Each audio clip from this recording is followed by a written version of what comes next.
আমার বোনের আত্মচিৎকার, ঢাকা বিশ্ববিদ্যালয় যখন একটা ছাত্রীর চিৎকার, এই দুই হাতে স্লোগান দেওয়া বাইটির গুলিবিদ্ধ লাশ আমি টেনে নিয়ে গেছি। আসসালামু আলাইকুম।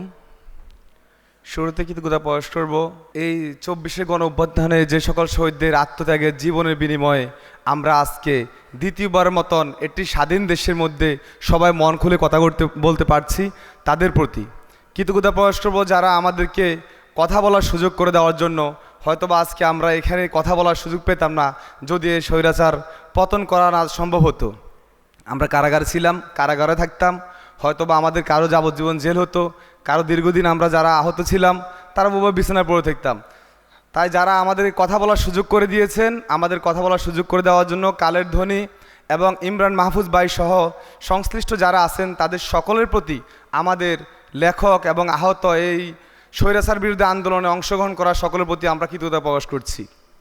আন্দোলন সংগ্রামে অংশগ্রহণ করা বা নিজেকে জড়ানো সম্পূর্ণ নিজের বিবেকের সাথে তাড়না ছিল, নিজের মনের সাথে, নিজের মনের প্রশান্তির কারণে নিজেকে যেহেতু বলতে পারি যে আমি এই আন্দোলনে অংশগ্রহণ করেছি, আমাদের দেশের পক্ষে থেকেছি, দেশের মানুষের পক্ষে থেকেছি, কেননা আমি একজন লেখক। একজন লেখক হিসাবে লেখকের যে তাড়না আমার ভিতরে কাজ করে গেছে, তা একটাই কথা, লেখক হচ্ছে জাতির আয়না। লেখকের একটা লেখা সমগ্র জাতিকে একত্রিত করে, কিন্তু আমাদের যে সকল কবি ভাইয়েরা, সাহিত্যিক লেখকেরা মানুষের পক্ষে না এসে, দেশের পক্ষে না এসে স্বৈরাচারদের পক্ষে, স্বৈরাচারদের দোসরের চাটুকারিতে গেরো গেছেন, তাদের প্রতি আমাদের ঘৃণা। আপনাদের লেখকদের প্রতি, যে লেখকরা এই দুঃসময়ে আমাদের অনেকে বলে গেছে একটা ফেসবুকে স্ট্যাটাস দেওয়ার বা কমেন্টস করার, লাইক করার মতন সাহস অনেকের থাকেনি, তখন আপনারা যে লেখকরা আপনাদের লেখালেখি গেছেন, মানুষকে উদ্দীপিত করেছেন, এই আন্দোলন সংগ্রামকে এগিয়ে নিয়েছেন, আপনাদের প্রতি আমার স্যালুট। আমি মনে করি আপনারাই লেখক, আপনারাই এই জাতির কর্ণধার। আমরা কোনো একটা গোষ্ঠী, কিছু মানুষ কারো পক্ষে থাকবো না, আমরা জাতিগতভাবে বাংলাদেশ, সমগ্র বাংলাদেশের মানুষের পক্ষে কাজ করব, সকল স্তরের মানুষের কাজ করব। আমরা প্রমাণ করে দিব আজকে আপনারা এখানে যে লেখকরা উপস্থিত আছেন বা যে লেখকরা এই স্বৈরাচার পতন আন্দোলনে আপনারা মুখ্যভাবে ভূমিকা পালন করেছেন, তারাই হচ্ছে প্রকৃত অর্থে দেশপ্রেমিক এবং দেশের মূলধারার লেখক। আর যত লেখক আছে তারা সকলে চাটুকার।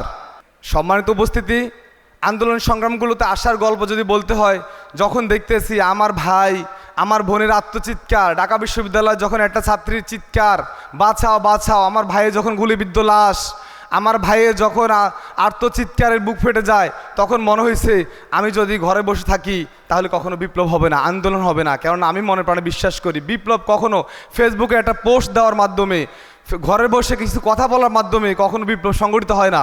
এই স্বৈরাচাররা আমার দেশের পতাকা খামচে ধরেছে, আমার দেশের মানুষের ভাষা কেড়ে নিয়েছে, আমার দেশের মানুষের সকল বাক স্বাধীনতা হরণ করেছে, যার জন্য আন্দোলন নেমেছে অপার ছাত্র জনতা, ছাত্র ভাইয়েরা তাদের অধিকার আদায়ের দাবিতে, তাদের যে বৈষম্যতা, সেই কোটা প্রথা বিলুপ্তি করার দাবিতে।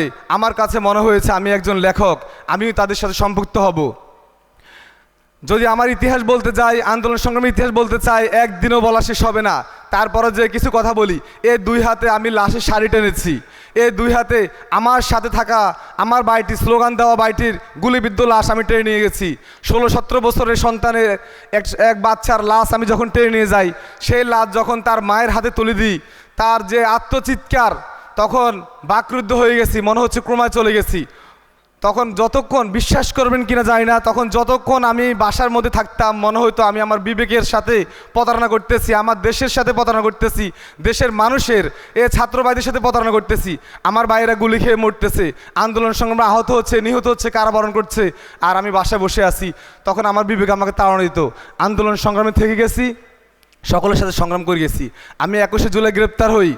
গ্রেপ্তার হওয়ার পরে যে নির্যাতন নিপীড়ন আমার প্রতি হয়েছে তা বলে শেষ করার মতো না। আমার একটা হাত এখনও ভাঙা, এই হাতটা ডাক্তার মতন আরও 1.5 থেকে 2 বছর লাগবে জোড়া লাগতে, কেননা আমি 17 দিন কারাগারে ছিলাম। এই কারাগার থাকা অবস্থা হাতের যে একটা কষ্ট থাকে সেটা শুকিয়ে গেছে, যার কারণে হাতটা এখন জোড়া লাগতেছে না। আমাদের কারাগারে নেওয়ার আগে যে পরিমাণ নির্যাতন নিপীড়ন আমাদের প্রতি চালিয়েছে তা বর্ণনা দেওয়ার মতো না। আরও সময় আসবে, আশা করি আমরা সেগুলো বর্ণনা দিব।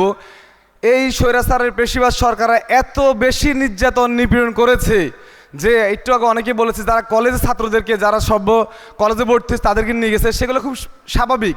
আমার দেখা মতো ক্লাস ক্লাস 7-এর ছাত্রদেরকে ধরে নিয়ে যে নির্যাতন নিপীড়ন করেছে, আমার সাথে কারাভোগ করেছে ক্লাস 7 এবং ক্লাস 9-এ পড়া ছাত্র। তাহলে আপনারা ভাবেন তাদের এই অত্যাচার নির্যাতন নিপীড়ন থেকে কারা মুক্তি পেয়েছে? কেউ পায় নাই। কারাগারে যখন গ্রেপ্তার হই 3 দিন পর, যত সম্ভব মনে হয় 3 দিন পর প্রথম খাবার খাই। এই 3টা দিন আমরা যেভাবে ছিলাম অনেক কষ্টদায়ক। কারাগারে যাওয়ার পরও আন্দোলন সংগ্রামের মধ্যে অংশগ্রহণ করতে পারতেছি না। আমার কাছে শুধু মনে হয়েছে, অনেক ভাইরা বলছে এবার যদি কারাগার থেকে মুক্তি পাই তাহলে ঢাকা শহর ছেড়ে চলে যাব অথবা এই দেশ ছেড়ে চলে যাব। আর আমার কাছে মনে হয়েছে আমার মুক্ত করে দাও, আমি আবার সংগ্রামে যাব, আমার মুক্ত করে দাও, আমি আবার যুদ্ধে যাব, আমার ভাইদের পাশে থাকবো। না জানি আমার কত ভাই শহীদ হচ্ছেন, কত ভাই আহত হচ্ছেন, আর আমি কারাগারে বসে আছি।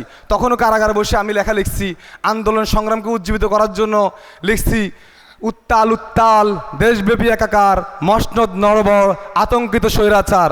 সকলের প্রতি একটা তখন বার্তা দেওয়ার চেষ্টা করছি, আপনারা শেষ দাগ কাটা দিন, এই স্বৈরাচার একদম পতনের শেষ প্রান্তে এসে দাঁড়িয়েছে। আমি ধন্যবাদ প্রকাশ করব, আবারও প্রকাশ করব যে সকল কবি সাহিত্যিক লেখকরা এই স্বৈরাচার পতনের গণহত্যার বিরুদ্ধে অবস্থান নিয়েছেন, গণহত্যার বিরুদ্ধে অবস্থান নিয়ে ছাত্রবাদীর পাশ ছিলেন, দেশের মানুষদের পাশ ছিলেন, আপনারাই মূল লেখক। আমরা লেখক সমাজ কখনো কোনো অন্যায়ের পক্ষে আমরা কাজ করব না। যতবার এরকম স্বৈরাচার, এরকম গণহত্যাকারীরা এই দেশে উৎপাত করবে তখনই আমরা দাঁড়াবো ইনশাল্লাহ। আমি আপনাদের সকলকে বলবো, আপনাদের এমন ভূমিকা আপনারা সবসময় অব্যাহত রাখবেন, কেননা লেখক সমাজ হচ্ছে জাতির আয়না। সেই আয়নায় আপনাদের লেখার মাধ্যমে আপনাদেরকে যেন সারা বাংলাদেশ, সারা বিশ্বে সকলে তাদের নিজেকে দেখতে পায়। আসসালামু আলাইকুম।